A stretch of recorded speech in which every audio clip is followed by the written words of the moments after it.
Considere o seguinte cenário. Você é uma pequena menina que mora com seus outros 5 irmãos. Seu pai morreu antes que você pudesse se lembrar e a sua mãe é incapaz de trabalhar. Vocês moram em uma das regiões mais corruptas do país, e a única fonte de renda vem do seu irmão, um feirante comum que vende as mercadorias na rua com dias bons e dias ruins. Você se considera até sortudo por conseguirem se sustentar onde a maioria não consegue. Mas seu irmão é comumente perturbado pela polícia local, que alega que ele precisa de uma licença para vender e exige uma taxa dos lucros se ele quiser continuar. Isso continuou se repetindo, ano após ano, até que ele decidiu imprimir a lei que prova que ele não precisa dessa licença. O confronto se escalou radicalmente. A polícia rasgou essa lei, agrediu, cuspiu e confiscou a mercadoria dele. Uma denúncia foi feita ao gabinete do governador, mas, como de costume, nada aconteceu. Mais tarde naquele dia, 17 de dezembro de 2010, seu irmão vai até o gabinete, e no que declararia o início da chamada Primavera Árabe, coloca fogo nele mesmo em frente ao prédio do governador. E você não pode fazer nada além de assistir todos os noticiários de todos os canais, televisionando as mesmas imagens do seu irmão de novo e de novo.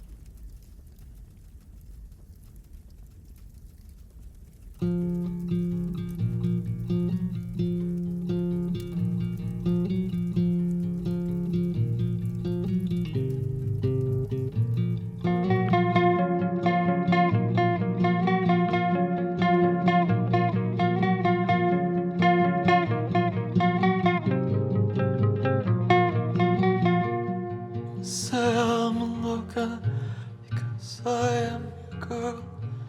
You say I'm stupid because I am your girl.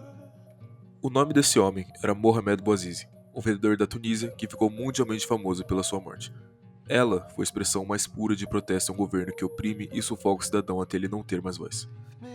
A verdade é que a morte de Bouazizi representava algo muito maior, não só na Tunísia, como em toda a região árabe do mundo. Instabilidades políticas se agravavam do mesmo jeito que a tensão entre o povo e os governos, na sua maioria autoritários, ficava insustentável. Bouazizi foi somente o estopim dessas tensões ao longo dos anos, um homem desesperado para ser ouvido e que viu na própria morte a única maneira de mudar algo. I like my neighborhood. I like my gun. Driving my little car. I'm your girl.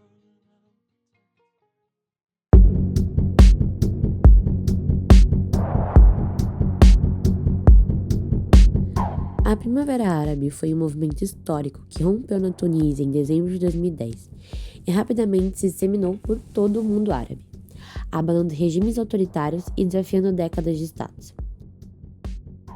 As razões por trás desses protestos eram diversas. Em muitos países, os governos exerciam um controle rígido sobre a liberdade de expressão, reprimiam oposições políticas e mantinham um domínio estrito sobre os meios de comunicação. Isso gerava um clima de descontentamento generalizado. A corrupção sistêmica corroía a confiança nas instituições governamentais, enquanto as altas taxas de desemprego, especialmente entre os jovens, e a crescente disparidade econômica alimentavam a insatisfação social. As diferenças econômicas gritantes entre a elite política e econômica, e a maioria das pessoas criaram um abismo de desigualdade, gerando ressentimento e frustração. A ausência de canais políticos eficazes para expressar preocupações e influenciar mudanças levou as pessoas a buscarem outras formas de manifestar suas frustrações, muitas vezes nas ruas. Além disso, o surgimento das redes sociais como ferramentas poderosas de mobilização permitiu que os protestos se organizassem de maneira eficiente e contornassem a censura oficial. Esses fatores combinados resultaram em uma onda de protestos em massa, que em alguns casos levaram à queda de líderes autoritários. No entanto, os desdobramentos pós-primavera variaram de país para país, com alguns experimentando transições democráticas, outros mergulhavam em conflitos, prolongando ou retornavam à repreensão governamental. A Primavera Árabe deixou um legado complexo e duradouro, moldando o cenário político e social do mundo árabe até os dias atuais.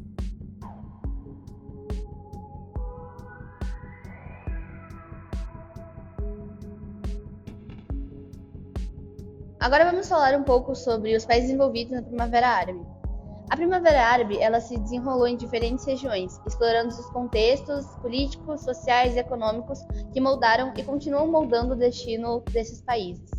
Alguns dos países envolvidos incluem a Tunísia, o Egito, a Líbia, o Iêmen, Argélia, Síria, Marrocos, Omã, Bahrein, Jordânia, Sudão e o Iraque.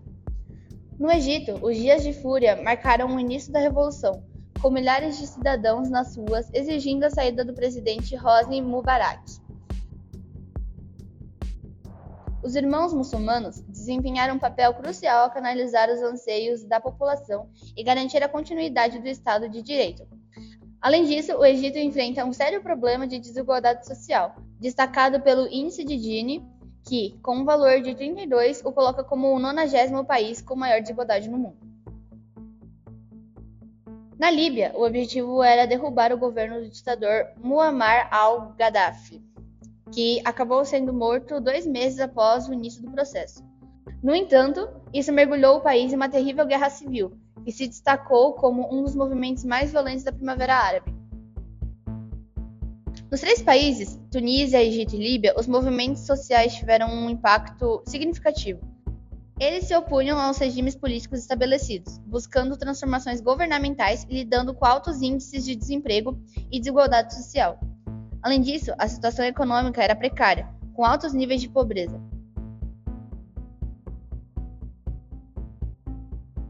Na Síria, os protestos foram desencadeados por violentas guerras civis, apoiadas tanto pelo Ocidente quanto pela Rússia e pelo Estado Islâmico.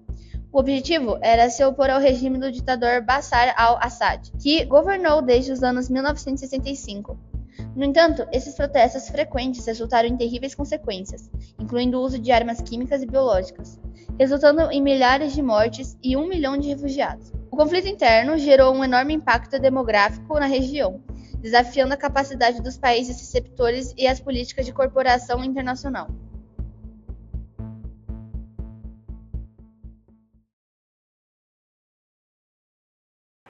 أخاف من الأحلام. أنا هيك عم بطلع بتمشى ببيت، بعدين بيجي بيوقف هيك قناصين بيتحولوا قدامي.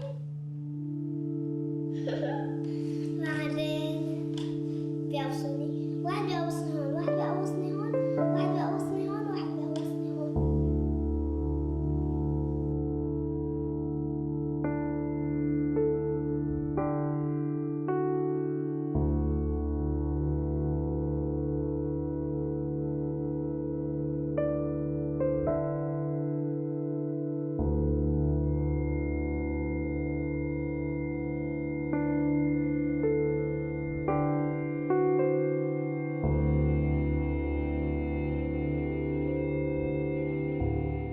Nem todas essas manifestações populares tiveram sucesso nas suas requisições, pois, ao mesmo tempo que as manifestações aconteciam, uma resposta comum foi a repressão violenta por parte dos governos nacionais.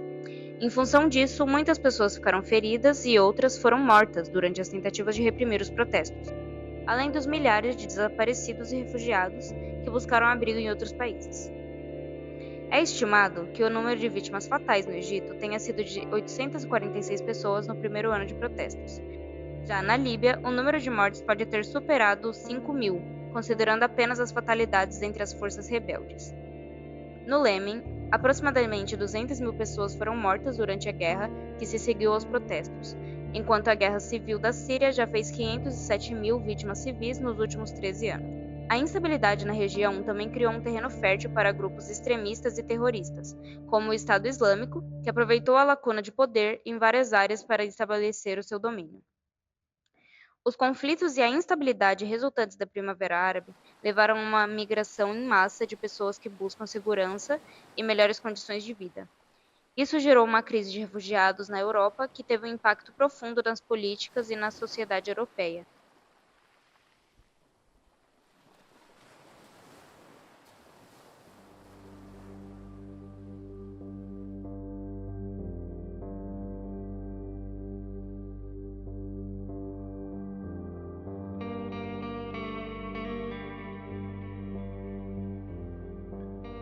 Os países que conseguiram derrubar os seus governos foram a Tunísia, o Egito, a Líbia e o Iêmen, embora os 2 últimos tenham vivenciado uma forte crise interna e guerra civil por conta dos conflitos surgidos durante a Primavera Árabe. O mesmo aconteceu com a Síria.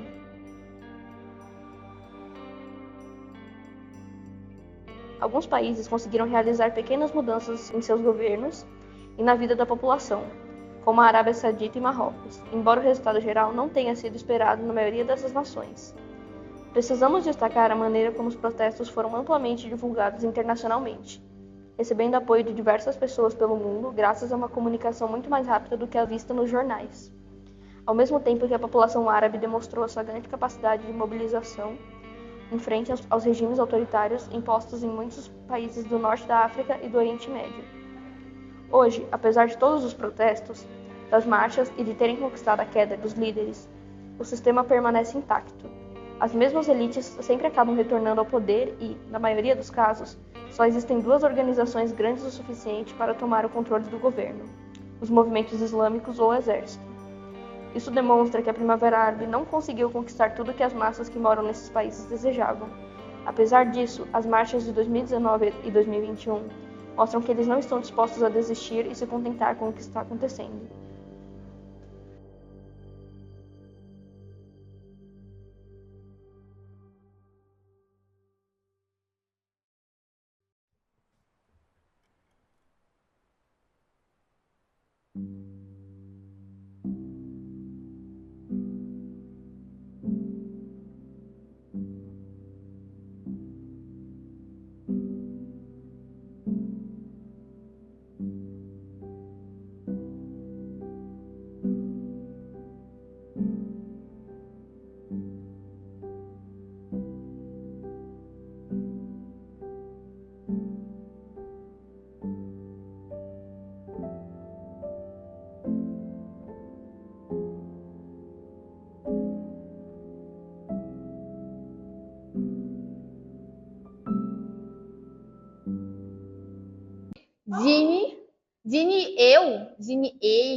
Zine El Abidine. Zine El Abidine. El. Pode ser El. Zine El Abidine. Tá. Na Tunísia, o descontentamento com o governo do ditador Calma.